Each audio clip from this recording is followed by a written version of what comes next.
Hi ಎಲ್ರಿಗೂ ನಮಸ್ಕಾರ. Welcome back to my channel. ಇವತ್ತು ಶನಿವಾರ ಮಧ್ಯಾಹ್ನ 12 ಗಂಟೆಯಿಂದ ನಾನು ವ್ಲಾಗ್ನ ಶುರು ಮಾಡ್ತಾ ಇದ್ದೀನಿ. ಮೊದಲಿನ ವಿಡಿಯೋದಲ್ಲಿ ತೋರಿಸಿದ್ನಲ್ಲ ಬೆಣ್ಣೆನ ಮಾಡಿದ್ದೀನಿ ಅಂತ. ಸೊ ಅದನ್ನು ನಾನಿವತ್ತು ತುಪ್ಪನ ಕಾಯಿಸ್ಕೊಳ್ತಾ ಇದ್ದೀನಿ. ಇದು ಶನಿವಾರ ಮತ್ತು ರವಿವಾರದ ವ್ಲಾಗ್ ಆಗಿರುತ್ತೆ. 2 ದಿನದ ಕಂಟಿನ್ಯೂಷನ್ ವ್ಲಾಗ್ ಇರುತ್ತೆ. ದಯವಿಟ್ಟು ಈ ವಿಡಿಯೋನ ಎಲ್ಲೂ ಸ್ಕಿಪ್ ಮಾಡದೆ ನೋಡಿ. ಹಾಗೆ ವಿಡಿಯೋ ಇಷ್ಟ ಆದರೆ ಒಂದು ಲೈಕ್ ಮಾಡಿ, ಹಾಗೆ ಸಬ್ಸ್ಕ್ರೈಬ್ ಮಾಡಿ, ಸಪೋರ್ಟ್ ಮಾಡಿ. ನಾನಿವತ್ತು ತುಪ್ಪನ ಮಾಡ್ತಾ ಇದ್ದೀನಿ. ಹಳೆ ಕಾಲದ ಪದ್ಧತಿಯಲ್ಲಿ ಮಾಡೋ ರೀತಿ ತುಪ್ಪನ ಮಾಡ್ತೀನಿ. ಇದಕ್ಕೆ ಯಾವ ರೀತಿ ಅರಿಶಿನ ಪೌಡರ್ ಆ ಥರ ಯಾವುದೂ ಕಲರನ್ನು ಸೇರಿಸದೆ ನಾನು ತುಪ್ಪನ ಯಾವಾಗಲೂ ಕಾಯಿಸ್ಕೊಳ್ಳೋದು. ತುಪ್ಪನ ಕಾಯಿಸುವಾಗ ಕೆಲವೊಂದಿಷ್ಟು ಸಣ್ಣ ಸಣ್ಣ ಟಿಪ್ಸ್ಗಳನ್ನ ಫಾಲೋ ಮಾಡಿದರೆ ಮರಳುವಾಗಿಂಥ ತುಪ್ಪ ನಾವು ಮನೇಲೇ ಮಾಡ್ಕೋಬೋದು. ತುಂಬ ಸುಲಭವಾಗಿ ಮಾಡ್ಕೋಬೋದು. ಮೊದಲಿಗೆ ನಾನು ಈ ರೀತಿ ಬೆಣ್ಣೆನ ಕಾಯಿಸ್ಲಿಕ್ಕೆ ಇಟ್ಕೊಂಡು ಅದೇ ರೀತಿ ಈ ಬಬಲ್ಸ್ ಎಲ್ಲ ಕಮ್ಮಿ ಆಗೋ ಹೊತ್ತಲ್ಲಿ ಈ ನಾವು ಎಲೆ ಹಾಲಿಗೆ ಹಾಕೋತೀವಲ್ಲ, ವಿಳ್ಯದೆಲೆ ಅಂತೀವಲ್ಲ, ಇದನ್ನು ಈ ಟೈಮಲ್ಲಿ ಸೇರಿಸ್ಕೊಳ್ತಾ ಇದ್ದೀನಿ. ಅದ್ರ ಜೊತೆಗೆ ನಾನು ಒಂದು ಸ್ವಲ್ಪ ಇಲ್ಲಿ ಉಪ್ಪು ಹಾಕೋತಾ ಇದ್ದೀನಿ. ಜಾಸ್ತಿ ಎಲ್ಲ ಒಂದು ಸ್ವಲ್ಪ ಉಪ್ಪು ಹಾಕ್ಕೊಂಡ್ರೆ ಸಾಕಾಗುತ್ತೆ. ಈ ರೀತಿ ನಾವು ಎಲೆ ಮತ್ತು ಉಪ್ಪನ್ನು ಹಾಕಿ ಒಂದು 5 ನಿಮಿಷ ಕಾಯಿಸ್ಕೊಂಡು ಈ ರೀತಿ ಬಬಲ್ಸ್ ಎಲ್ಲ ಕಮ್ಮಿ ಆಗಬೇಕು. ನೋಡಿ, ಇಲ್ಲಿ ಗುಳ್ಳೆ ಎಲ್ಲ ಆಲ್ಮೋಸ್ಟ್ ಕಮ್ಮಿ ಆಗಿದೆ. ಹಾಗೆ ಕಲರ್ ಕೂಡ ಚೇಂಜ್ ಆಗಿದೆ. ಈ ರೀತಿ ಸ್ವಲ್ಪ ಕೆಳಗಡೆ ತಳಕ್ಕೆ ಗೊತ್ತಾಗುತ್ತೆ. ಬ್ರೌನ್ ಕಲರಲ್ಲಿ ಸ್ವಲ್ಪ ಅಂಟ್ಕೊಂಡಿರುತ್ತೆ ನೋಡಿ, ಆ ರೀತಿ ಕಲರ್ ಆದರೆ ತುಪ್ಪ ಪರ್ಫೆಕ್ಟಾಗಿ ಕಾದಿದೆ ಅಂತ. ಲಾಸ್ಟಲ್ಲಿ ನಾವು ಒಂದು ಸ್ವಲ್ಪ ನೀರನ್ನು ಚಿಮುಕಿಸ್ಕೊಂಡ್ರೆ ಗ್ಯಾಸನ್ನು ಆಫ್ ಮಾಡ್ಕೊಂಡ್ಬಿಟ್ರೆ ತುಪ್ಪ ರೆಡಿನೇ ಆಗಿಬಿಡುತ್ತೆ. ಇದನ್ನು ನಾನು ಕೂಲ್ ಆಗಲಿಕ್ಕೆ ಇಟ್ಕೊತೀನಿ. ನಮ್ಮ ಅಜ್ಜಿಯರ ಕಾಲದಲ್ಲೆಲ್ಲ ಹೀಗೇ ತುಪ್ಪ ಕಾಯಿಸೋದು. ಒಂಥರ ಟ್ರೆಂಡ್ ಆಗಿಬಿಟ್ಟಿದೆ. ಅರಿಶಿನ ಕಲರ್ ಹಾಕೋದು ಅಥವಾ ಚಕ್ಕೆ ಇನ್ನೂ ಏನೇನೋ ಹಾಕ್ತಾರೆ, ಮೆಂತ್ಯ ಕಾಳು ಅದೆಲ್ಲ ಹಾಕ್ತಾರೆ. ಆ ಥರದ್ದೇನು ಹಾಕೋದು ಬೇಕಾಗಿಲ್ಲ. ಒಂದು ಚಿಕ್ಕದೊಂದು ವಿಳ್ಯದೆಲೆ ಅಥವಾ ಒಂದು ಸ್ವಲ್ಪ ಉಪ್ಪು ಇಷ್ಟನ್ನೇ ಹಾಕಿದರೆ ಸಾಕು. ತುಂಬ ಪರಿಮಳವಾಗಿರುವಂಥ ತುಪ್ಪನ ಮತ್ತು ಮರಳುವಾಗಿರುವಂಥ ತುಪ್ಪನ ನಾವು ಮನೆಯಲ್ಲೇ ಮಾಡ್ಕೋಬೋದು. ಆ ರೀತಿ ಯಾವುದನ್ನು ಹಾಕದೆ ಕೂಡ ತುಂಬ ಚೆನ್ನಾಗಿ ತುಪ್ಪನ ಮಾಡ್ಕೋಬೋದು. ಇವಾಗ ನೋಡಿ ತೋರಿಸ್ತಾ ಇದ್ದೀನಿ ತುಪ್ಪ ಸೋಸ್ಕೊಂಡು ಎಷ್ಟು ಕ್ಲೀನಾಗಿ ತುಪ್ಪ ಬಂದಿದೆ ಅಂತ. ತುಂಬ ಚೆನ್ನಾಗಿ ಬರುತ್ತೆ. ಹಾಗೆ ಬೆಣ್ಣೆ ಮನೆಯಲ್ಲೇ ಮಾಡಿಕೊಂಡು ತುಪ್ಪ ಕೂಡ ಮನೆಯಲ್ಲೇ ಮಾಡಿಕೊಂಡ್ರೆ ಆರೋಗ್ಯಕ್ಕೂ ತುಂಬಾ ಚೆನ್ನಾಗಿರುತ್ತೆ. ಈ ಮಾರ್ಕೆಟ್ಗಳೆಲ್ಲ ಸಿಗುತ್ತೆ. ಆ ಥರ ತಂದು ಯಾವ ರೀತಿ ಇರುತ್ತೋ ಅನ್ನೋ ಟೆನ್ಷನಲ್ಲಿ ಇರೋದಕ್ಕಿಂತ ಈ ರೀತಿ ಮನೆಯಲ್ಲೇ ನಾವು ಆರಾಮಾಗಿ ತುಪ್ಪ ಮಾಡ್ಕೋಬೋದು. ಹೆಂಗಿದ್ರು ಹಾಲು ತರ್ತೀವಲ್ಲ ಡೈಲಿ ನಾವು, ಅದನ್ನು ವೇಸ್ಟ್ ಮಾಡದೆ ಹಾಲಿನ ಕೆನೆನೇ ಕಲೆಕ್ಟ್ ಮಾಡಿ ಬೆಣ್ಣೆ ಮಾಡಿ ಆಮೇಲೆ ತುಪ್ಪ ಮಾಡಿಕೊಂಡ್ರೆ ಆರಾಮಾಗಿ ಈಸಿಯಾಗಿ ಆರೋಗ್ಯವಾಗಿರುವಂಥ ತುಪ್ಪನ ನಾವು ಮನೆಯಲ್ಲೇ ಮಾಡ್ಕೋಬೋದು. ಹಾಗೆ ಈ ತುಪ್ಪ ಎಲ್ಲ ಮಾಡ್ಕೊಂಡ್ಮೇಲೆ ಈ ಪಾತ್ರೆನೆಲ್ಲ ಸ್ವಲ್ಪ ಕ್ಲೀನ್ ಮಾಡೋದು ತುಂಬಾ ಕಷ್ಟ. ಆದ್ದರಿಂದ ನಾನು ಯಾವಾಗಲೂ ಅಷ್ಟೇ ತುಪ್ಪ ಮಾಡಿದ ತಕ್ಷಣವೇ ಅದಾಗ ನೀರು ಮುಳುಗೋ ಅಷ್ಟು ತುಪ್ಪ ಕಂಡ್ಕೊಂಡಿರುತ್ತೆ ನೋಡಿ, ಅದೆಲ್ಲ ಮುಳುಗೋ ಅಷ್ಟು ನೀರನ್ನು ಹಾಕಿ ಗ್ಯಾಸ್ ಮೇಲೆ ಇಟ್ಕೊಂಡು ಒಂದು 5 10 ನಿಮಿಷ ಕುದಿಸ್ಕೋತೀನಿ. ಈ ರೀತಿ ಕುದಿಸ್ಕೊಳ್ಳೋದ್ರಿಂದ ತುಪ್ಪದ ಕಂಡ್ಕೊಂಡಿರೋದು ಜಿಡ್ಡೆಲ್ಲ ಆರಾಮಾಗಿ ನಾವು ಕ್ಲೀನ್ ಮಾಡ್ಕೋಬೋದು. ನಾನು ತೋರಿಸ್ತೀನಿ ನೋಡಿ ಮುಂದೆ.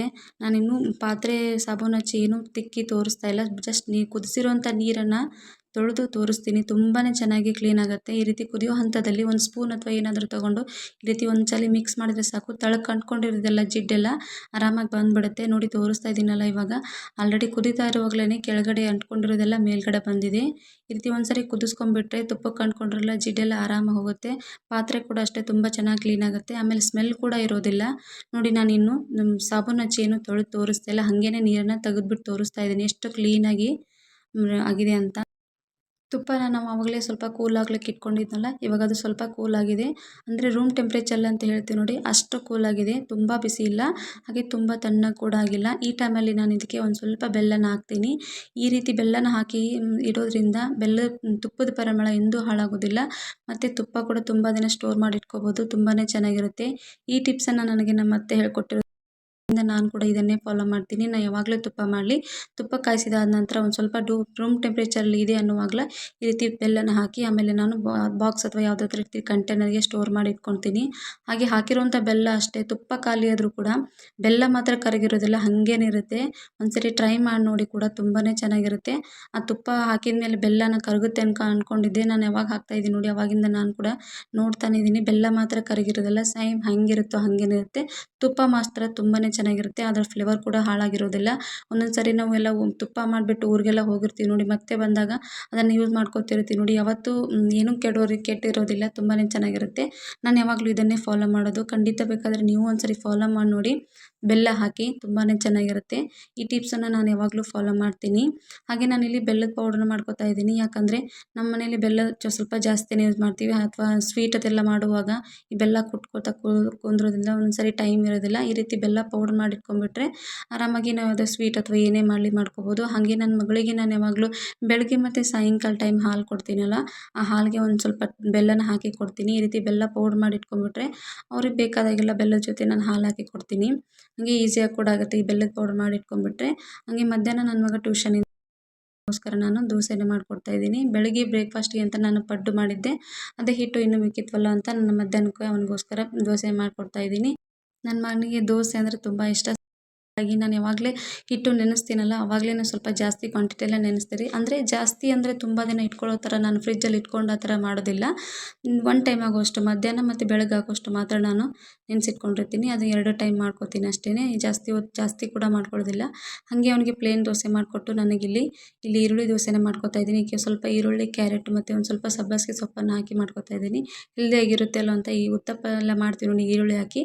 ಅದೇ ರೀತಿ ನಾನು ಅದ್ರ ಜೊತೆಗೆ ಒಂದು ಸ್ವಲ್ಪ ಕ್ಯಾರೆಟು, ಕೊತ್ತಂಬರಿನ ಹಾಕಿ ನಾನು ಮಧ್ಯಾಹ್ನಕ್ಕೋಸ್ಕರ ಈ ದೋಸೆನ ಮಾಡ್ಕೊಂಡಿದ್ದೆ. ಊಟ ಎಲ್ಲ ಆದಮೇಲೆ ಮಧ್ಯಾಹ್ನ ಒಂದು ಸ್ವಲ್ಪ ಹೊತ್ತು ರೆಸ್ಟ್ ಮಾಡಿ ಮಕ್ಕಳ ಜೊತೆ ಒಂದು ಸ್ವಲ್ಪ ಟೈಮ್ ಸ್ಪೆಂಡ್ ಮಾಡಿ, ಮಕ್ಕಳಿರೋ ಮನೆ ಅಂದಮೇಲೆ ಗೊತ್ತೇ ಇರುತ್ತೆ ನಿಮಗೆ, ಈ ರೀತಿ ಸ್ವಲ್ಪ ಕೆಲಸ ಅಥವಾ ಸಣ್ಣ ಪುಟ್ಟದ್ದು ಏನಾದರೂ ಇದ್ದೇ ಇರುತ್ತೆ. ಹಾಗಾಗಿ ನಾನು ಮತ್ತೆ ವೀಡಿಯೋನ ಕಂಟಿನ್ಯೂ ಮಾಡ್ತಾಯಿದ್ದೀನಿ. ಈವ್ನಿಂಗ್ ಟೈಮಲ್ಲಿ ವೀಡಿಯೋನ ಕಂಟಿನ್ಯೂ ಮಾಡ್ತಾಯಿದ್ದೀನಿ. ಮಧ್ಯಾಹ್ನ ನಾನು ತುಪ್ಪ ಮಾಡಿಟ್ಕೊಂಡಿದ್ದೆಲ್ಲ ನೋಡಿ ತೋರಿಸ್ತಾ ಇದ್ದೀನಿ. ಇವಾಗ ತುಪ್ಪ ಎಷ್ಟು ಟೆಕ್ಸ್ಚರಲ್ಲಿ ಮರಳಾಗಿ ಬಂದಿದೆ ಅಂತ ತುಂಬಾ ಚೆನ್ನಾಗಿ ಬಂದಿತ್ತು. ಮಾತ್ರ ಕಲರ್ ಕೂಡ ನೋಡಿ, ನಾನು ಯಾವುದೇ ರೀತಿ ಅರಿಶಿನ ಪೌಡರ್ ಆ ಥರ ಏನೂ ಹಾಕಿಲ್ಲ. ಕಲರ್ ಕೂಡ ತುಂಬಾ ಚೆನ್ನಾಗಿತ್ತು. ಹಾಗೆ ಟೆಕ್ಸ್ಚರ್ ಕೂಡ ಅಷ್ಟೇ ತುಂಬ ಚೆನ್ನಾಗಿ ಎಷ್ಟು ಚೆನ್ನಾಗಿ ಬಂದಿದೆ ಅಂತ ನನಗೇನೋ ಒಂಥರ ಖುಷಿ ಆಗ್ತಿದೆ. ನಾನು ಯಾವಾಗಲೂ ಅಷ್ಟೇ, ನಾನು ತುಪ್ಪ ಮಾಡಿ ಆದಮೇಲೆ ಲಾಸ್ಟಲ್ಲಿ ತುಪ್ಪ ಟೆಕ್ಸ್ಚರ್ನ ನೋಡ್ತೀನಿ ನೋಡಿ, ತುಂಬಾ ಖುಷಿ ಆಗುತ್ತೆ ನನಗೆ ಮಾತ್ರ. ಹಾಗೆ ನಾನಿಲ್ಲಿ ರಾತ್ರಿ ಊಟಕ್ಕೆ ರೆಡಿ ಮಾಡ್ಕೊಳ್ತಾ ಇದ್ದೀನಿ. ಸಾಯಂಕಾಲ ದೀಪ ಹಚ್ಚಿ ಮನೆಯನ್ನು ಕ್ಲೀನ್ ಮಾಡಿ ಕಸ ಗುಡಿಸೋದೆಲ್ಲ ಮಾಡಿಕೊಂಡು ಇವಾಗ ರಾತ್ರಿ ಊಟಕ್ಕೆ ರೆಡಿ ಮಾಡ್ಕೊತಾ ಇದ್ದೀನಿ. ನಾನು 6:30 ಅಥವಾ 7 ಗಂಟೆ ಅಷ್ಟರಲ್ಲಿ ಅಡುಗೆಗೆ ರೆಡಿ ಮಾಡ್ಕೊತೀನಿ. ಮನೆಯಲ್ಲಿ ಸಬ್ಬಸಿಗೆ ಸೊಪ್ಪಿತ್ತು, ಹಾಗಾಗಿ ಅದಕ್ಕೆ ಒಂದು ಸ್ವಲ್ಪ ಹೆಸರು ಕಾಳನ್ನು ಕೂಗಿಸ್ಕೊಂಡು ಹೆಸರು ಕಾಳು ಜೊತೆ ಸಬ್ಬಸಿಗೆ ಪಲ್ಯನ ಮಾಡ್ಕೊಂಡಿದ್ದೆ. ಹಾಗೆ ನಾನು ಸ್ವಲ್ಪ ಪುಂಡಿ ಪಲ್ಯ ತರಿಸಿದ್ವಲ್ಲ ಊರಿಂದ, ಅದರದ್ದೇ ಒಂದು ಸ್ವಲ್ಪ ಚಟ್ನಿಯನ್ನು ಮಾಡ್ಕೊಂಡಿದ್ವಿ. ಈ ಚಟ್ನಿ ಕೂಡ ಅಷ್ಟೇ ತುಂಬ ಚೆನ್ನಾಗಿರುತ್ತೆ. ಈ ರೊಟ್ಟಿಗೆಲ್ಲ ಈ ರೀತಿ ಚಟ್ನಿ ಅಥವಾ ಸಬ್ಬಸಿಗೆ ಕಾಳು ಪಲ್ಯ ಅಂತ ಇದ್ಬಿಟ್ರೆ ತುಂಬಾ ಟೇಸ್ಟಿಯಾಗಿರುತ್ತೆ. ಹಾಗೆ ಕಾಂಬಿನೇಷನ್ ಕೂಡ ಅಷ್ಟೇ ತುಂಬ ಚೆನ್ನಾಗಿರುತ್ತೆ. ನಮ್ಮ ಉತ್ತರ ಕರ್ನಾಟಕದ ರೆಸಿಪಿಗಳಲ್ಲಿ ಯಾರಿಗಾದರೂ ನಿಮ್ಗೆ ಇಂಟ್ರೆಸ್ಟ್ ಇದ್ದರೆ ಅಥವಾ ನಮ್ಮ ರೆಸಿಪಿಗಳಲ್ಲಿ ನಿಮ್ಗೆ ಯಾವುದಾದ್ರೂ ಬೇಕು ಅನಿಸಿದರೆ ಆದಷ್ಟು ನನಗೆ ಕಮೆಂಟ್ ಮಾಡಿ ತಿಳಿಸಿ ಆಯಿತಾ. ನಾನು ಕೂಡ ಟ್ರೈ ಮಾಡ್ತೀನಿ. ನನಗೆ ಯಾವುದೆಲ್ಲ ಬರುತ್ತೆ ನೋಡಿ ಅದನ್ನು ಕೂಡ ನಾನು ವೀಡಿಯೋದಲ್ಲಿ ಮುಂದೆ ಶೇರ್ ಮಾಡ್ತಾ ಹೋಗ್ತೀನಿ. ನಿಮ್ಗೆ ಯಾವುದಾದ್ರೂ ನಮ್ಮ ಉತ್ತರ ಕರ್ನಾಟಕ ರೆಸಿಪಿ ಬೇಕು ಅನಿಸಿದರೆ ನನಗೆ ಕಮೆಂಟ್ ಮೂಲಕ ತಿಳಿಸಿದರೆ ನಾನು ಕೂಡ ಟ್ರೈ ಮಾಡ್ತೀನಿ ಮಾಡಿ ತೋರಿಸೋದಕ್ಕೆ. ಹಾಗೆಯೇ ರಾತ್ರಿ ಊಟಕ್ಕೆ ನಾನಿವತ್ತು ಸಬ್ಬಸಿಗೆ ಕಾಳು ಪಲ್ಯ, ರೊಟ್ಟಿ ಮತ್ತು ಚಟ್ನಿ ಎಲ್ಲ ಮಾಡ್ಕೊಂಡಿದ್ವಲ್ಲ, ಇವಾಗ ರೊಟ್ಟಿನ ಮಾಡ್ಕೊತಾ ಇದ್ದೀನಿ. ರೊಟ್ಟಿ ಮಾಡ್ಕೊಳ್ಳೋದಂದರೆ ಇವಾಗ ತುಂಬಾ ಸುಲಭದ ಕೆಲಸ. ಯಾಕಂದರೆ ಎಲ್ಲರೂ ಇವಾಗ ಲಟ್ಟಿಸಿ ರೊಟ್ಟಿ ಮಾಡ್ತಾರೆ. ಇಲ್ಲಿ ರೊಟ್ಟಿ ಮಾಡಿಸೋದೇ ಒಂದೊಂದು ರೀತಿ ಟ್ರೆಂಡ್ ಅಂತಲೇ ಹೇಳ್ಬೋದು. ಆದರೆ ಬೇಗ ಮಾಡ್ಕೋಬೋದು. ಒಬ್ಬೊಬ್ಬರಿಗೆ ರೊಟ್ಟಿ ಲಟ್ಸಿರೋ ರೊಟ್ಟಿ ಇಷ್ಟ ಆಗೋದಿಲ್ಲ. ಕೆಲವೊಬ್ಬರ ಮನೇಲಿ ಬಡಿದೇ ಮಾಡಬೇಕು. ನಮ್ಮ ಮನೇಲಿ ಆ ಥರ ಏನಿಲ್ಲ. ನಾವು ಒಂದೊಂದು ಸಾರಿ ಲಟ್ಟಿಸಿ ಮಾಡ್ತೀವಿ, ಒಂದೊಂದು ಸಾರಿ ತಟ್ಟಿ ಮಾಡ್ತೀವಿ, ಎರಡೂ ಕೂಡ ನಡೆಯುತ್ತೆ. ನಾನು ಯಾವಾಗ್ಲೂ ಇವಾಗ ಲಟ್ಟಿಸಿ ಮಾಡೋದು ಕಲ್ತಿದ್ದೀನಲ್ಲ, ಹಾಗಾಗಿ ಯಾವಾಗ್ಲೂ ಬೇಗ ಆಗುತ್ತೆ ಅಂತ ನಾನು ಈ ರೀತಿ ಸ್ವಲ್ಪ ಬಿಸಿ ನೀರಿಗೆ ಹಿಟ್ಟನ್ನು ಹಾಕಿ ಒಂದು ಮುದ್ದೆ ಥರ ತಿರ್ಕೊಂಡು ಅದಕ್ಕೆ ಈ ರೀತಿ ಒಂದು ಸ್ವಲ್ಪ ನೀರು, ಒಂದು ಸ್ವಲ್ಪ ಹಿಟ್ಟನ್ನು ಹಾಕಿ ಒಂದು ಮೀಡಿಯಮ್ ಹದಲ್ಲೇ ನಡ್ಕೊಂಡು ಆಮೇಲೆ ನಾನು ರೊಟ್ಟಿನ ಲಟ್ಟಿಸಿ ಮಾಡ್ಕೊತೀನಿ. ತುಂಬ ಬೇಗ ಮಾಡ್ಕೋಬೋದು. ಇದೇ ರೀತಿ ನಾವು ಖಡಕ್ ರೊಟ್ಟಿ ಥರ ಮಾಡ್ಕೋಬೋದು. ಮುಂದಿನ ವಿಡಿಯೋದಲ್ಲಿ ನಾನು ತೋರಿಸ್ತೀನಿ ಆಯಿತಾ. ಹಾಗೆ ಫಸ್ಟ್ ಟೈಮ್ ನಮ್ಮ ಚಾನಲ್ ಯಾರಾದರೂ ನೋಡ್ತಾ ಇದ್ದರೆ ಪ್ಲೀಸ್ ಸಬ್ಸ್ಕ್ರೈಬ್ ಮಾಡ್ಕೊಂಡು ನೋಡಿ.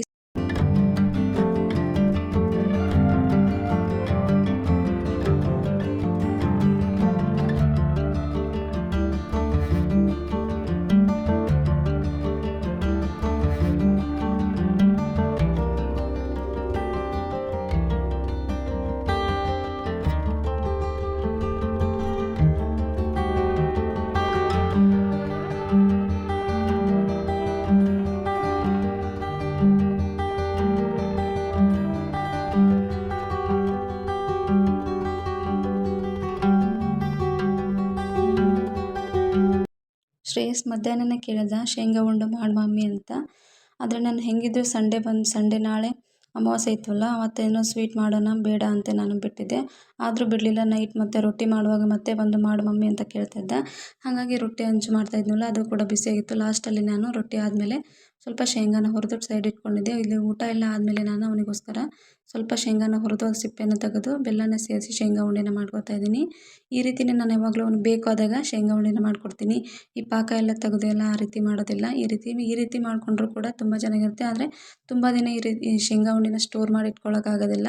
ತಕ್ಷಣಕ್ಕೆ ಇನ್ಸ್ಟೆಂಟಾಗಿಯೇ ಶೇಂಗಾನ ಹುರಿದು ಅದಕ್ಕೆ ಬೆಲ್ಲನ ಸೇರಿಸಿ ಈ ರೀತಿ ಉಂಡೆ ಮಾಡಿಕೊಂಡು ಒಂದು 4-5 ದಿನ ಆಗುವಷ್ಟು ಮಾಡಿಕೊಂಡ್ರೆ ತುಂಬಾ ಚೆನ್ನಾಗಿರುತ್ತೆ. ನೀವು ನೋಡ್ತಾ ಇದ್ದೀರಲ್ಲ, ಶೇಂಗಾ ಉಂಡೆ ಇರುತ್ತೆ. ಮಾಡ್ತೀನಿ ಅಂದರೆ ಸಾಕು ನನ್ನ ಮಗ ಗ್ಯಾಸ್ ಪಕ್ಕನೇ ನಿಂತ್ಕೊಂಡಿರ್ತಾನೆ. ವೀಡಿಯೋ ಮಾಡ್ತಾಯಿದ್ದೀನಿ ಪ್ಲೀಸ್ ಆ ಕಡೆ ಹೋಗು ಅಂದ್ರೂ ಕೇಳ್ತಾ ಇಲ್ಲ. ಗ್ಯಾಸ್ ಕಟ್ಟೆ ಮೇಲೆ ಬಂದು ಸ್ವಲ್ಪ ನಂಗೆ ಒಂದು ಬೌಲಲ್ಲಿ ಹಾಕ್ಕೊಡು ಸಾಕಷ್ಟೇ, ನಾನು ನನಗೆ ಸ್ವಲ್ಪ ಹಾಕ್ಕೊಡು ನಾನು ತಿಂತಾ ಇರ್ತೀನಿ ಅಂತ ಹೇಳ್ತಾ ಇದ್ದ. ಹಾಗಾಗಿ ಇರಲಿ ಪರವಾಗಿಲ್ಲ ಅಂತ ನಾನು ಅವನಿಗೆ ಒಂದು ಬೌಲಲ್ಲಿ ಹಾಕ್ಕೊಟ್ಟು ನಾನಿಲ್ಲಿ ಶೇಂಗಾ ಉಂಡೆನ ಮಾಡ್ತಾಯಿದ್ದೀನಿ. ಇದಕ್ಕೆ ಒಂದು ಸ್ವಲ್ಪ ಶೇಂಗಾ ಉಂಡೆಗೆ ಸ್ವಲ್ಪ ಪುಡಿ ಪುಡಿಯಾಗಿರುತ್ತಲ್ಲ, ಬರೀ ಡ್ರೈ ಮಿಕ್ಸ್ ಮಾಡಿರ್ತೀಯಲ್ಲ, ಹಾಗಾಗಿ ಮಕ್ಕಳು ತಿನ್ನುವಾಗ ಅದೆಲ್ಲ ಉದುರಿ ಉದುರಿ ಹೋಗ್ತಾ ಇರುತ್ತೆ. ಹಾಗಾಗಿ ನಾನು ಈ ರೀತಿ ಸ್ವಲ್ಪ ನೀರನ್ನು ಚಿಮುಕಿಸಿ ಉಂಡೆನ ಮಾಡ್ಕೊತೀನಿ. ಇದ್ರ ಬದಲಾಗಿ ಹಾಲು ಕೂಡ ಮಾಡ್ಕೋಬೋದು. ನಾನಿಲ್ಲಿ ಸ್ವಲ್ಪ ನೀರನ್ನು ಚಿಮುಕಿಸಿ ಉಂಡೆನ ಮಾಡ್ಕೊತಾ ಇದ್ದೀನಿ. ಸ್ವಲ್ಪ ಸಾಫ್ಟಾಗಿರುತ್ತೆ, ಮಕ್ಕಳಿಗೆ ತಿನ್ನುವಾಗ ಮೈ ಮೇಲೆಲ್ಲ ಚಲ್ಕೋದಿಲ್ಲ. ಈ ಥರ ಇಲ್ಲಾಂದರೆ ಆ ಕಡೆ ಈ ಕಡೆ ಚೆಲ್ಲಿ ಉದುರಿ ಹೋಗ್ಬಿಡುತ್ತೆ. ಈ ರೀತಿ ಸಾಫ್ಟಾಗಿ ಮಾಡಿಕೊಂಡ್ರೆ ಅವರಿಗೂ ಕೂಡ ಅಷ್ಟೇ ತಿನ್ನೋಕ್ಕೆ ಆರಾಮಾಗಿರುತ್ತೆ. ಇದು ಸಂಡೇ ವ್ಲಾಗು, ಅಮಾವಾಸ್ಯೆ ದಿನದ ವ್ಲಾಗು. ನಾನು ಬೆಳಗ್ಗೆನೇ ಶುರು ಮಾಡೋಣ ಅಂದ್ಕೊಂಡಿದ್ದೆ, ಅದು ಯಾಕೋ ಗೊತ್ತಿಲ್ಲ, ನಮ್ಮ ಬಿಲ್ಡಿಂಗಲ್ಲಿ ಇವತ್ತು ನೀರು ಚೆನ್ನಾಗಿ ಬರ್ತಾನೆ ಇರಲಿಲ್ಲ, ಮೋಟ್ರ್ ಕೆಟ್ಟಿತ್ತು ಅಂತ ಸ್ವಲ್ಪ ನೀರಿನ ಪ್ರಾಬ್ಲಮ್ ಆಗಿತ್ತು. ಹಾಗಾಗಿ ನಾನು ಮತ್ತೆ ಇದನ್ನು ಮಧ್ಯಾಹ್ನದಿಂದ ನಾನು ವ್ಲಾಗ್ನ ಶುರು ಮಾಡ್ತಾಯಿದ್ದೀನಿ. ಇಲ್ಲಿ ನಾನು ತೋರಿಸ್ತಾ ಇದ್ದೀನಲ್ಲ, ನನ್ನ ಕೂದಲಿಗೆ ನಾನು ಯಾವಾಗಲೂ ಈ ರೀತಿ ಈ ಸನ್ಸಿಲ್ಕ್ದು ಬರುತ್ತೆ, ಹೇರ್ ಸೀರಮ್ ಅಂತ ಬರುತ್ತೆ. ತಲೆ ಸ್ನಾನ ಆದಮೇಲೆ ಇದನ್ನು ನಾನು ಅಪ್ಲೈ ಮಾಡೋದ್ರಿಂದ ಕೂದಲು ತುಂಬ ಚೆನ್ನಾಗಿರುತ್ತೆ, ಸ್ವಲ್ಪ ಶೈನಿಂಗಾಗಿ ಕಾಣುತ್ತೆ. ಹಾಗೆ ಈ ರೀತಿ ನಾವು ಗಾಳಿಗೆಲ್ಲ ಬಿಟ್ಕೊಂಡು ಅಥವಾ ಓಪನ್ ಹೇರ್ಸ್ ಎಲ್ಲ ಬಿಟ್ಕೊಂಡಾಗೆಲ್ಲ ಇದನ್ನು ನಾವು ಅಪ್ಲೈ ಮಾಡ್ಕೊಂಡು ಹೋದರೆ ಕೂದಲು ಗಂಟಾಗೋದಿಲ್ಲ, ಹಾಗೆಯೇ ತುಂಬಾ ನೀಟಾಗಿರುತ್ತೆ. ಇವತ್ತು ಅಮಾವಾಸ್ಯೆ ಆಗಿದ್ದರಿಂದ ನಾವು ಮನೆಯಲ್ಲಿ ಯಾವಾಗಲೂ ಅಮಾವಾಸ್ಯೆ ದಿನ ಏನಾದರೂ ಸ್ವೀಟ್ ಮಾಡೇ ಮಾಡ್ತೀವಿ. ಹಾಗಾಗಿ ನಾನಿವತ್ತು ಒಣ ಕೊಬ್ಬರಿ ಹೋಳಿಗೆನ ಮಾಡೋಣ ಅಂತ ಇಲ್ಲಿ ಹಿಟ್ಟನ್ನು ನಾದ್ಕೊತಾ ಇದ್ದೀನಿ. ಊರಿಂದ ತಂದಿರೋ ಒಣ ಕೊಬ್ಬರಿ ಇತ್ತು, ಈ ಹಾಳಾಗುತ್ತೆ ಅಂತ ನಾನು ಮಾಡ್ಕೊತಾ ಇದ್ದೀನಿ. ಯಾಕಂದರೆ ಬಿಸಿಲು ಕೂಡ ಇಲ್ಲ, ಬಿಸಿಲಿಗೆ ಇಟ್ಟು ಒಣಗಿಸಿ ಇಟ್ಕೊಳ್ಳೋಣ ಅಂದರೆ ಮಳೆ ಜಾಸ್ತಿನೇ ಆಗ್ತಾಯಿದೆ ಬೆಂಗಳೂರಲ್ಲಿ. ವಾತಾವರಣ ಕೂಡ ಅಷ್ಟೇ ತುಂಬಾ ಕೂಲಾಗಿರುತ್ತೆ, ಒಂಚೂರು ಬಿಸಿಲಿರಲ್ಲ. ಹಾಗಾಗಿ ಕೆಟ್ಟೋಗುತ್ತೆ ಅಂತ ನಾನಿವತ್ತು ಒಣ ಕೊಬ್ಬರಿ ಹೋಳಿಗೆನ ಮಾಡೋಣ ಅಂತ ಮಾಡ್ತಾಯಿದ್ದೀನಿ. ಅಮಾವಾಸ್ಯೆ ದಿನ ನಾವು ಹೋಳಿಗೆ ಮಾಡ್ತೀವಿ, ಆ ಥರ ಬೆಲ್ಲದ ಬೇಳೆ ಕಡುಬು ಈ ಥರ ಎಲ್ಲ ಮಾಡ್ತೀವಲ್ಲ, ಹಾಗಾಗಿ ಇವತ್ತು ಒಣ ಕೊಬ್ಬರಿ ಹೋಳಿಗೆ ಮಾಡೋಣ ಅಂತ ಮಾಡ್ಕೊತಾ ಇದ್ದೀನಿ. ಇಲ್ಲಿ ಮೈದಾ ಹಿಟ್ಟನ್ನು ಈ ರೀತಿ ಚೆನ್ನಾಗಿ ಸಾಫ್ಟಾಗಿ ಕಲಿಸ್ಕೋಬೇಕು. ಈ ರೀತಿ ಕೈಗೆಲ್ಲ ಅಂಟ್ಕೊಂಡಿರಬೇಕು, ಆ ರೀತಿ ಕಲಿಸ್ಕೊಂಡು ಒಂದು ಸ್ವಲ್ಪ ಎಣ್ಣೆನ ಹಾಕಿ ಇದನ್ನು ಒಂದು ಸ್ವಲ್ಪ ನೆನೆಲಿಕ್ಕೆ ಇಟ್ಕೊತೀನಿ. ಅಷ್ಟರಲ್ಲಿ ನಾನಿಲ್ಲಿ ಹೂರಣನ ರೆಡಿ ಮಾಡ್ಕೋಬೇಕಲ್ಲ. ಇವಾಗ ಒಂದು ಮಿಕ್ಸಿ ಜಾರ್ಗೆ ನಾನು ಒಂದು 2.5 ಬೌಲ್ ಆಗುವಷ್ಟು ನಾನಿಲ್ಲಿ ಒಣ ಕೊಬ್ಬರಿ ತುರಿನ ಹಾಕೋತಾ ಇದ್ದೀನಿ. ಈ ರೀತಿ ತುರಿದು ಹಾಕೋದ್ರಿಂದ ಮಿಕ್ಸರ್ ಜಾರ್ ಹಾಳಾಗೋದಿಲ್ಲ. ಹಾಗಾಗಿ ಕಟ್ ಮಾಡಿ ಹಾಕೋದಕ್ಕಿಂತ ಈ ರೀತಿ ತುರಿದು ಹಾಕ್ಕೊಂಡ್ಬಿಟ್ರೆ ತುಂಬ ಚೆನ್ನಾಗಿ ಪುಡಿಯಾಗಿರುತ್ತೆ. ಇವಾಗ ಮಿಕ್ಸಿ ಜಾರ್ಗೆ ನಾವು ಹಾಕ್ಕೊಂಡು ಪುಡಿನ ರೆಡಿ ಮಾಡ್ಕೊಂಡಿದ್ವಲ್ಲ ಒಣ ಕೊಬ್ಬರಿ ಪುಡಿನ ಇವಾಗ ಸೈಡಲ್ಲಿ ಎತ್ತಿಟ್ಕೊಂಡು ಒಂದು ಬಾಣಲಿಗೆ ನಾನಿಲ್ಲಿ 2.5 ಕಪ್ ಆಗುವಷ್ಟು ಒಣ ಕೊಬ್ಬರಿಗೆ ನಾನು ಸಮವಾಗಿ 2.5 ಬೌಲ್ ಅಷ್ಟೇ ನಾನು ಬೆಲ್ಲನ ತೊಗೊಂಡು ಅದಕ್ಕೆ ಒಂದು ಸ್ವಲ್ಪ ನೀರನ್ನು ಹಾಕಿದ್ದೀನಿ. ಜಾಸ್ತಿ ನೀರು ಹಾಕ್ಬಾರ್ದು, ಯಾಕಂದರೆ ಇದನ್ನು ಹೂರಣ ತೆಗೆಯೋದು ಸ್ವಲ್ಪ ಟೈಮ್ ಹಿಡಿಯುತ್ತೆ. ಹಾಗಾಗಿ ಸ್ವಲ್ಪ ನೀರನ್ನು ಹಾಕ್ತಾಯಿದ್ದೀನಿ. ಬೆಲ್ಲ ಕರಗುವಷ್ಟು ಮಾತ್ರ ನೀರನ್ನು ಹಾಕಿ ಈ ರೀತಿ ಬೆಲ್ಲನ ಕರಗಿಸ್ಕೊಳ್ತಾ ಇದ್ದೀನಿ. ಬೆಲ್ಲದಲ್ಲಿ ಒಂದು ಸ್ವಲ್ಪ ಏನಾದರೂ ಹೊಲಸು ಇತ್ತು ಅಂದರೆ ನೀವು ಅದನ್ನು ಶೋಧಿಸ್ಕೊಂಡು ತೊಗೋಬೋದು. ನಾನಿಲ್ಲಿ ಬೆಲ್ಲ ಕ್ಲೀನಾಗಿತ್ತು ಅಂತ ಇಲ್ಲಿ ಶೋಧಿಸ್ಕೊಳ್ತಾ ಇಲ್ಲ. ಇವಾಗ ಬೆಲ್ಲ ಎಲ್ಲ ಸ್ವಲ್ಪ ಕರಗಿದಾದ್ಮೇಲೆ ನಾನು ಈ ತುರಿದಿರುವಂಥ ಒಣ ಕೊಬ್ಬರಿನ ಗ್ರೈಂಡ್ ಮಾಡಿ ಇಟ್ಕೊಂಡಿರ್ತೀವಿ ನೋಡಿ, ಪುಡಿ ಮಾಡಿ ತುಂಬ ನೈಸಾಗಿ ಗ್ರೈಂಡ್ ಮಾಡ್ಕೋಬೇಕು ಇದನ್ನು ಮಾತ್ರ. ಯಾಕಂದರೆ ತರಿಯಾಗೆಲ್ಲ ನಾವು ರುಬ್ಕೊಂಡ್ಬಿಟ್ರೆ ಹೋಳಿಗೆ ಮಾಡುವಾಗ ಅದು ಲಟ್ಸುವಾಗೆಲ್ಲ ಸರಿಯಾಗಿ ಬರಲ್ಲ. ಹಾಗಾಗಿ ಈ ರೀತಿ ನುಣ್ಣಗೆ ಪುಡಿ ಮಾಡಿಕೊಂಡು ಈ ರೀತಿ ಸ್ವಲ್ಪ ಬೆಲ್ಲ ಕುದಿಯೋ ಹಂತದಲ್ಲಿ ನಾವು ಗ್ರೈಂಡ್ ಮಾಡಿಕೊಂಡಿರುವಂಥ ಒಣ ಕೊಬ್ಬರಿನ ಹಾಕಿ ಈ ರೀತಿ ಚೆನ್ನಾಗಿ ಮಿಕ್ಸ್ ಮಾಡ್ಕೋಬೇಕು. ನಾವು ಬೆಲ್ಲಕ್ಕೆ ಸ್ವಲ್ಪ ಜಾಸ್ತಿ ನೀರು ಹಾಕಿಬಿಟ್ರೆ ಈ ಹೂರಣ ತೆಗೆಯೋದು ಸ್ವಲ್ಪ ಟೈಮ್ ಕೂಡ ಲೇಟ್ ಆಗಿಬಿಡುತ್ತೆ. ಹಾಗಾಗಿ ಸ್ವಲ್ಪ ನೀರನ್ನು ಹಾಕಿ ಈ ಹೂರಣನ ಮಾಡ್ಕೊಂಬಿಟ್ರೆ ತುಂಬ ಚೆನ್ನಾಗಿ ಬೇಗ ಮಾಡ್ಕೋಬೋದು. ಇವಾಗ ನಾನು ಲಾಸ್ಟಲ್ಲಿ ಒಂದು ಸ್ವಲ್ಪ ಕೊಟ್ಟಿರುವಂಥ ಏಲಕ್ಕಿ ಪೌಡ್ರ್ ಮತ್ತು ಒಣಶುಂಠಿ ಪೌಡ್ರನ್ನ ಹಾಕ್ತಾಯಿದ್ದೀನಿ. ಈ ರೀತಿ ಮಿಕ್ಸ್ ಮಾಡ್ಕೊತಾ ಇದ್ದೀನಿ ಲಾಸ್ಟಲ್ಲಿ. ಈ ರೀತಿ ಮಿಕ್ಸ್ ಮಾಡಿಕೊಂಡು ಒಂದು ಲಿಡ್ಡನ್ನು ಕ್ಲೋಸ್ ಮಾಡಿ ಒಂದು 5ರಿಂದ 10 ನಿಮಿಷ ಇದನ್ನು ಹೀಗೇ ಸಿಮ್ಮಲ್ಲಿ ಬೇಯಕ್ಕೆ ಬಿಡಬೇಕು. ಹಾಗೆ ಅದ್ರ ಜೊತೆಗೆ ನಾನಿಲ್ಲಿ ಒಂದು ಸ್ವಲ್ಪ 2 ಟೇಬಲ್ ಸ್ಪೂನ್ ಆಗೋಷ್ಟು ಪುಟಾಣಿ ಹಿಟ್ಟು, ಹುರಿಗಡಲೆ ಹಿಟ್ಟು ಅಂತೀವಿ ನೋಡಿ, ಆ ಹಿಟ್ಟನ್ನು ಹಾಕಿ ಮಿಕ್ಸ್ ಮಾಡ್ಕೊತಾ ಇದ್ದೀನಿ. ಈ ಹಿಟ್ಟನ್ನು ಹಾಕಿ ಮಿಕ್ಸ್ ಮಾಡ್ಕೊಳ್ಳೋದ್ರಿಂದ ಈ ಹೂರಣದ ಕನ್ಸಿಸ್ಟೆನ್ಸಿ ಕರೆಕ್ಟಾಗಿರುತ್ತೆ. ನಾವು ಬೇಳೆ ಹೋಳಿಗೆ ಎಲ್ಲ ಮಾಡ್ತೀವಿ ನೋಡಿ, ಆ ರೀತಿ ಬರುತ್ತೆ. ಹಾಗಾಗಿ ನಾನಿಲ್ಲಿ ಸ್ವಲ್ಪ ಪುಟಾಣಿ ಪೌಡ್ರನ್ನ ಹಾಕ್ಕೊತಾ ಇದ್ದೀನಿ. ನೀವು ಇದ್ರ ಜೊತೆಗೆ ಒಂದು ಸ್ವಲ್ಪ ಶೇಂಗಾ ಕೂಡ ಹಾಕೋಬೋದು. ನಾನಿಲ್ಲಿ ಪುಟ್ಟ ಹಿಟ್ಟನ್ನು ಮಾತ್ರ ಹಾಕ್ಕೊತಾ ಇದ್ದೀನಿ. ಈ ರೀತಿ ಚೆನ್ನಾಗಿ ಹಿಟ್ಟನ್ನು ಹಾಕಿ ಮಿಕ್ಸ್ ಮಾಡಿಕೊಂಡು ಒಂದು ಲಿಡ್ಡನ್ನು ಕ್ಲೋಸ್ ಮಾಡಿ 5ರಿಂದ 10 ನಿಮಿಷ ಸಿಮ್ಮಲ್ಲಿ ನಾನು ಬೇಯಿಸ್ಕೋಬೇಕು. ಸಿಮ್ಮಲ್ಲೇ ಬೇಯಿಸ್ಕೊಂಡಾದ್ಮೇಲೆ ನಾನು ತೋರಿಸ್ತೀನಿ ನೋಡಿ ಯಾವ ರೀತಿ ಹೂರಣ ರೆಡಿಯಾಗಿರುತ್ತೆ ಅಂತ. ಹಾಗಂತ ನಾವು ತುಂಬ ಹೊತ್ತೆಲ್ಲ ಇದನ್ನು ಬೇಯಿಸ್ಲಿಕ್ಕೆ ಹೋಗ್ಬಾರ್ದು, ಯಾಕಂದರೆ ಇದು ಗಟ್ಟಿ ಆಗಿಬಿಡುತ್ತೆ. ಆಮೇಲೆ ಹೋಳಿಗೆ ಮಾಡೋಕ್ಕೂ ಬರೋದಿಲ್ಲ, ಈ ಉಂಡೆ ತಿನ್ನೋಕ್ಕೂ ಬರೋಲ್ಲ ನೋಡಿ, ಅಷ್ಟು ಗಟ್ಟಿಯಾಗಿರುತ್ತೆ. ಆದಷ್ಟು ನೀವು ಹುಷಾರಾಗಿ ನೋಡ್ಕೊಂಡು ಈ ಹೂರಣನ ಮಾಡ್ಕೋಬೇಕು. ಸ್ವಲ್ಪ ಟೈಮ್ ಆದರೆ ಇದು ಗಟ್ಟಿ ಆಗಿಬಿಡುತ್ತೆ. ಹಾಗಾಗಿ ಬಿಸಿ ಇರುವಾಗಲೇ ನಾವು ಹೋಳಿಗೆನ ಮಾಡ್ಕೋಬೇಕು. ನಾನಿವಾಗ ತೋರಿಸ್ತಾ ಇದ್ದೀನಿ ನೋಡಿ ಹೂರಣ ಯಾವ ರೀತಿ ರೆಡಿಯಾಗಿದೆ ಅಂತ. ಒಂದು 10 ನಿಮಿಷ ಸಿಮ್ಮಲ್ಲಿಟ್ಟು ಆಮೇಲೆ ಆಫ್ ಮಾಡ್ಕೊಂಡು ತೋರಿಸ್ತಾ ಇದ್ದೀನಿ. ಫಸ್ಟ್ ಟೈಮ್ ಯಾರಾದರೂ ಈ ಥರ ಒಣ ಕೊಬ್ಬರಿ ಅಥವಾ ಕಾಯಿ ಹೋಳಿಗೆ ಎಲ್ಲ ಮಾಡ್ತೀವಿ ಅಂದರೆ ಸ್ವಲ್ಪ ಪ್ರಮಾಣದಲ್ಲಿ ನಾವು ಟ್ರೈ ಮಾಡಿ ನೋಡಬೇಕು. ಯಾಕಂದರೆ ಒಂದೊಂದು ಈ ಹೂರಣ ಮಾಡುವಾಗ ಹೂರಣ ಗಟ್ಟಿಯಾದರೆ ಹೋಳಿಗೆನೂ ಮಾಡೋಕ್ಕಾಗಲ್ಲ, ಅಥವಾ ಮಾಡಿರೋವಂಥ ಹೂರಣನ ನಾವು ಉಂಡೆ ಮಾಡ್ಕೊಂಡು ತಿಂತೀವಿ ಅಂದರೂ ಕೂಡ ತಿನ್ನೋಕ್ಕಾಗಲ್ಲ, ಅಷ್ಟು ಗಟ್ಟಿಯಾಗಿಬಿಡುತ್ತೆ. ಹಾಗಾಗಿ ಫಸ್ಟ್ ಟೈಮ್ ಯಾವುದೇ ರೆಸಿಪಿನ ಟ್ರೈ ಮಾಡಲಿ ನಾವು ಸ್ವಲ್ಪ ಪ್ರಮಾಣದಲ್ಲಿ ಮಾಡಿ ನೋಡಬೇಕು. ಅದು ಸಕ್ಸಸ್ ಆದರೆ ಮಾತ್ರ ನಾನು ನೆಕ್ಸ್ಟ್ ಟೈಮು ಜಾಸ್ತಿ ಕ್ವಾಂಟಿಟಿಯಲ್ಲಿ ಮಾಡ್ಕೋಬೇಕು. ಮೊದಲಿಗೆ ನಾವು ಫೇಲ್ ಮಾಡ್ಕೊಂಡ್ಬಿಟ್ರೆ ಆಮೇಲೆ ಮಾಡೋಕ್ಕೂ ಇಂಟ್ರೆಸ್ಟ್ ಇರೋಲ್ಲ. ಹಾಗಾಗಿ ಸ್ವಲ್ಪ ಪ್ರಮಾಣದಲ್ಲಿ ಮಾಡಿ ಟ್ರೈ ಮಾಡಿ ಆಮೇಲೆ ಸರಿ ಅನ್ನಿಸ್ತು ಅಂದರೆ ನಾವು ಇನ್ನೊಂದು ಸರಿ ಜಾಸ್ತಿನ ಮಾಡ್ಕೋಬೋದು. ನಾನಿಲ್ಲಿ ಹೂರಣದ ಉಂಡೆನ ರೆಡಿ ಮಾಡಿಕೊಂಡು ಹೋಳಿಗೆನ ಮಾಡಲಿಕ್ಕೆ ರೆಡಿ ಮಾಡ್ಕೊತಾ ಇದ್ದೀನಿ. ಸ್ವಲ್ಪ ಪೇಷನ್ಸಿಂದ ಮಾಡಿದರೆ ಎಲ್ಲ ರೆಸಿಪಿನೂ ತುಂಬಾ ಚೆನ್ನಾಗಿ ಬರುತ್ತೆ. ಈ ಹೂರಣದ ಹೋಳಿಗೆಗಿಂತ ಈ ಕಾಯಿ ಹೋಳಿಗೆ ಅಥವಾ ಒಣ ಕೊಬ್ಬರಿ ಹೋಳಿಗೆ ಮಾಡಿ ನೋಡಿ, ತುಂಬಾ ಚೆನ್ನಾಗಿರುತ್ತೆ. ಟೇಸ್ಟ್ ಮಾತ್ರ ಅಷ್ಟೇ ತುಂಬಾ ಚೆನ್ನಾಗಿರುತ್ತೆ. ಅದಕ್ಕೂ ಇದಕ್ಕೂ ಏನು ಡಿಫ್ರೆನ್ಸ್ ಅಂದರೆ, ಸ್ವಲ್ಪ ಈ ಹೂರಣ ಎಲ್ಲ ಮಾಡ್ಕೊಳ್ಳುವಾಗ ಒಂದು ಸ್ವಲ್ಪ ಹುಷಾರಾಗಿ ಮಾಡ್ಕೊಂಬಿಟ್ರೆ ತುಂಬ ಚೆನ್ನಾಗಿ ಆರಾಮಾಗಿ ನಾವು ಹೋಳಿಗೆನ ಮಾಡ್ಕೋಬೋದು. ಟೇಸ್ಟ್ ಮಾತ್ರ ತುಂಬಾ ಚೆನ್ನಾಗಿರುತ್ತೆ ಇದು ಮಾತ್ರ. ಹಾಗೆ ಇವತ್ತು ಸಂಡೇ ಅಮಾವಾಸ್ಯೆ ಬಂದಿದೆಯಲ್ಲ, ಈ ನಮ್ಮೂರ ಕಡೆ ಎಲ್ಲ ಸಂಡೇ ಅಥವಾ ಈ ರೀತಿ ಈ ಗುರುವಾರ ಎಲ್ಲ ಅಮಾವಾಸ್ಯೆ ಬಂದರೆ ಲೋಳೆ ಸರನ ತಂದು ಮನೆಯಲ್ಲಿ ಕಟ್ತಾರೆ ಮನೆ ಬಾಗಿಲಿಗೆ. ಅದು ಮನೆಗೂ ಒಳ್ಳೆಯದು ಅಥವಾ ಪಾಸಿಟಿವ್ ಎನರ್ಜಿ ಕೊಡುತ್ತಂತೆ ಮನೆಗೆ. ಹಾಗಾಗಿ ನಾವು ಈ ಕ್ವಾರ್ಟರ್ಸಲ್ಲಿ ಬಂದಮೇಲೆ ನಾವು ಕೂಡ ಗಮನಿಸಿರಲಿಲ್ಲ ಸಂಡೇ ಅಥವಾ ಈ ಗುರುವಾರ ಬಂದಾಗೆಲ್ಲ ಅಮಾವಾಸ್ಯೆ ಎಲ್ಲ ಕಟ್ಟಬೇಕು ಅಂತ ನಮ್ಮ ಗಮನಕ್ಕೆ ಕೂಡ ಬಂದಿರಲಿಲ್ಲ. ಹಾಗೆ ಇವತ್ತು ಸಂಡೇ ಅಮಾವಾಸ್ಯೆ ಬಂದಿತ್ತಲ್ಲ, ಹಾಗಾಗಿ ಇವತ್ತೇ ಕಟ್ಬಿಡೋಣ, ನಮಗೂ ಮತ್ತೆ ಮುಂದೆ ಒಂದೊಂದು ಸರಿ ನೆನಪಾಗುತ್ತೋ ಇಲ್ಲೋ ಅಂತ. ನನ್ನ ಹಸ್ಬೆಂಡ್ ಕೂಡ ಇದ್ದರು, ಅವರಿಗೆ ಹೋಗಿ ಹೇಳಿದ್ದೆ ನಾನು ತೊಗೊಂಬನ್ನಿ ಅಂತ. ಅವರು ನರ್ಸರಿಗೆ ಹೋಗಿ ಅದನ್ನು ತೊಗೊಂಬಂದರು. ಒಂದೇ ಗಿಡಕ್ಕೇ 90 ರೂಪಾಯಿ ತೊಗೊಂಡ್ರು. ನಮ್ಮ ಊರ ಕಡೆಯಲ್ಲೆಲ್ಲ ಹೊಲದಲ್ಲಿ ಎಲ್ಲಿ ಬೇಕಾದಲ್ಲೇ ಬೆಳೆದಿರುತ್ತೆ, ಅದನ್ನು ತೊಗೊಂಬಂದು ನಾವು ಆರಾಮಾಗಿ ಕಟ್ಕೊಂಡ್ಬಿಡ್ತೀವಿ ಈ ರೀತಿ ಅಮಾವಾಸ್ಯೆ ಎಲ್ಲ ಸಂಡೇ ಮತ್ತು ಈ ಗುರುವಾರ ಬಂದಾಗೆ. ಆದರೆ ಇಲ್ಲಿ ಎಲ್ಲೂ ಸಿಗಲಿಲ್ಲ ನಮಗೆ. ಕ್ವಾರ್ಟರ್ಸಲ್ಲಿ ನಾವು ಹುಡುಕಿದ್ವಿ, ಎಲ್ಲೂ ಸಿಗಲಿಲ್ಲ. ಹಾಗಾಗಿ ನರ್ಸರಿಗೆ ಹೋಗಿ ತೊಗೊಂಬಂದು ನಾವು ಇವತ್ತು ಮನೇಲಿ ಅದಕ್ಕೆ ಒಂದು ಸ್ವಲ್ಪ ಪೂಜೆನ ಮಾಡಿ ಮನೆ ಬಾಗಿಲಿಗೆ ನಾವು ಕಟ್ಟಿದ್ವಿ.